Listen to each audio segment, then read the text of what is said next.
All right, in this part of our interview preparation series, let's break down something that's often underestimated, the job application. Yes, your application is not just a formality, it's your first impression. It speaks before you do. So what are the key components of a strong job application? Usually you'll be submitting two main things. One, a covering letter. This is where you show how well your background and experience match the job requirements.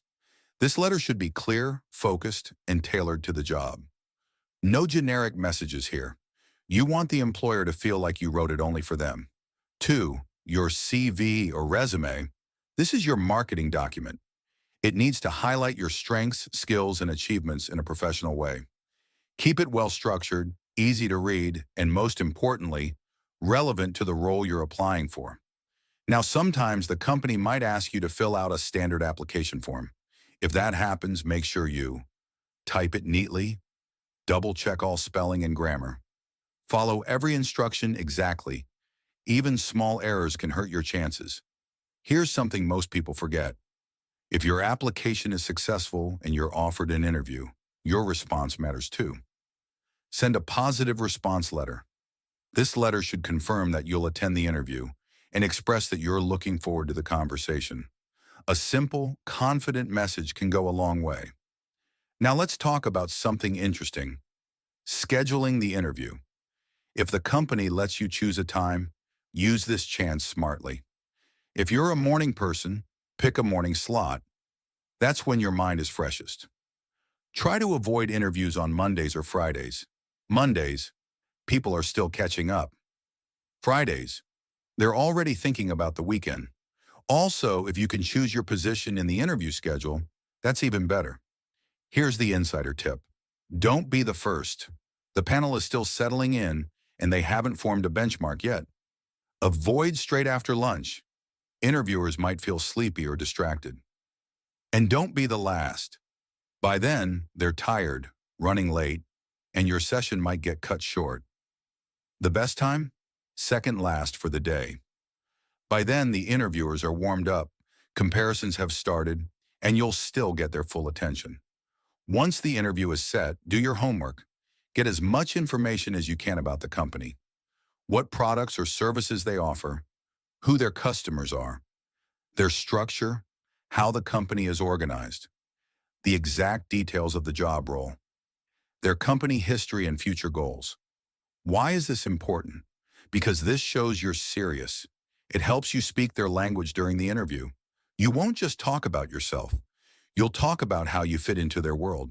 And finally, make sure you know who is interviewing you. What's their role in the company? Knowing the interviewer's position helps you tailor your answers. For example, the way you speak to an HR executive is different from how you speak to a team lead or a director. This is where the real preparation begins. A strong application doesn't just get you in the door. It sets the tone for the entire interview. We'll talk more in the next segment. Stick around. We're building up your confidence one step at a time. Hi, I am your Dr. J.A. Let's talk about what you should do well before the interview.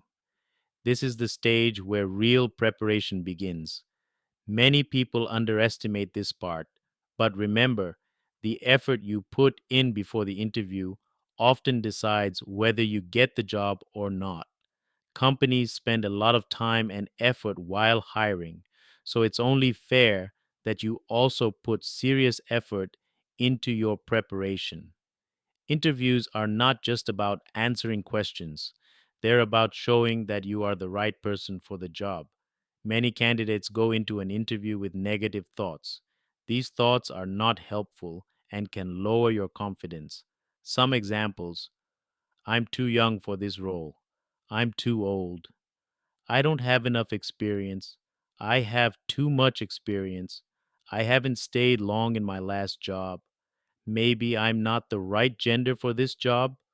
Avoid these thoughts completely. They stop you from showing your real strengths. Instead, focus on what you can bring to the job. There are also some very positive things about interviews that many people don't realize. If you've been called for the interview, it means they already think you might be right for the job. Not everyone gets an interview call. Usually only 4 to 6 people are shortlisted. That means you already have a fair chance. Interviews are not always the best way to judge someone. This works in your favor because you can prepare your answers in advance. Most interviewers are not professionally trained to interview. So, with good preparation, you can guide the conversation. You are in control of what you tell them. They can only assess you based on what you say.